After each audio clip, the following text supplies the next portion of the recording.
Blinks, alam nyo na ba yung zodiac sign ng bawat member ng Blackpink? Kung hindi pa, make sure mo na nakapollow ka and i-comment mo sa baba kung sino yung kagaya mo. Okay, let's go. So number 1, pinaka-eldest pa, si Jisoo. Ayan, so siya ay pinanganak noong January 3, 1995. So that's 31. Okay, 31 pala si Jisoo.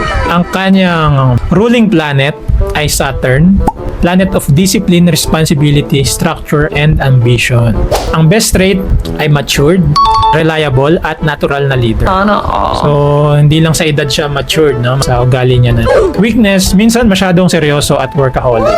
Ang pagiging Capricorn ni Jisoo ang dahilan kung bakit siya ang ate ng Blackpink na laging nag-aalaga sa bawat member. Ang most compatible sign or ang soulmate ni Jisoo ay ang mga Taurus, Virgo, at Pisces. Okay, so may chance pala ako dito kay Jisoo. Taurus ako eh. Yung mukha mo, antigas, parang yelo ng tagtitres. Kayo ba guys? Virgo ba kayo? Pisces or Taurus? Baka may chance tayo kay Jisoo. Ang Capricorn ay kilala bilang CEO ng Zodiac, kaya naman si Jisoo ang perfect na eldest member na nagpapatakbo ng grupo ng maayos. CEO yung vibes niya, no? Lalo dun sa music video nila ni Zayn. Nakita niyo ba yun? Parang may pagka-CEO yung vibes niya dun. Next, si Jennie naman. Pinanganak naman siya noong January 16, 1996. So siya ay Capricorn din. Okay. Okay, 2 weeks apart lang palang pagitan ng birthdays nila. So, ang element ni Jennie ay Earth. Okay, so parehas sila. Ang ruling planet ay Saturn, which is a planet of discipline, perseverance, resilience, and mastery. Okay, so masasabi natin, no, very, to si Jennie, ma-focus siya sa craft niya. Since nakita ko yung pagka may mga dance sila o sayaw. Nice. Nandun talaga siya sa stage and bago pa mangyari yung performance, inaalam niya bawat detalye, no? Best traits, ambitious, persistent, at master ng kanyang craft. O, sabi ko nga kanina, di ba? Ang weakness ay masyadong hard on herself at perfectionist. So, okay, so parang dinadamdam niya pag di niya nakukuha yung perfect quality.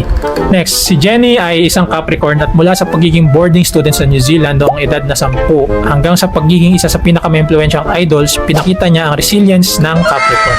Ang Capricorns ay master ng kanilang trade, kaya naman siya ay esteemed rapper at all-rounder. Ang most compatible signs or ang soulmate ni Jennie, Taurus, Virgo, and Scorpio. So kung isa ka sa tatlong yon, mas tumaas yung chances mo kay Jennie kasi most compatible sign or soulmate yun ni Jennie. Fun fact, ang kanyang solo song na Solo ay tungkol sa pagiging independent, isang sobrang Capricorn energy ruled by Saturn, kaya laging may control sa sarili at career. Next, si Rosé. Siya naman ay pinanganak noong February 11, 1997. Ito naman ay Aquarius, which is an air sign. Ang ruling planet ay Uranus, a planet of innovation, originality, freedom, and revolution. Best trait ay creative, independent, at visionary. Visionary, tama. Siya yung, pagkakalam ko, siya yung nagsulat nung Apathy nila ni Bruno Mars. So, nabigay niya yung vision kay Bruno and alam natin na tumodo yung sikat ng kanta yan. Billion views agad. Yan natin yung fastest, pagkakalam ko, sa 1 billion views. So, ang weakness ay minsan emotionally detached at unpredictable. Okay.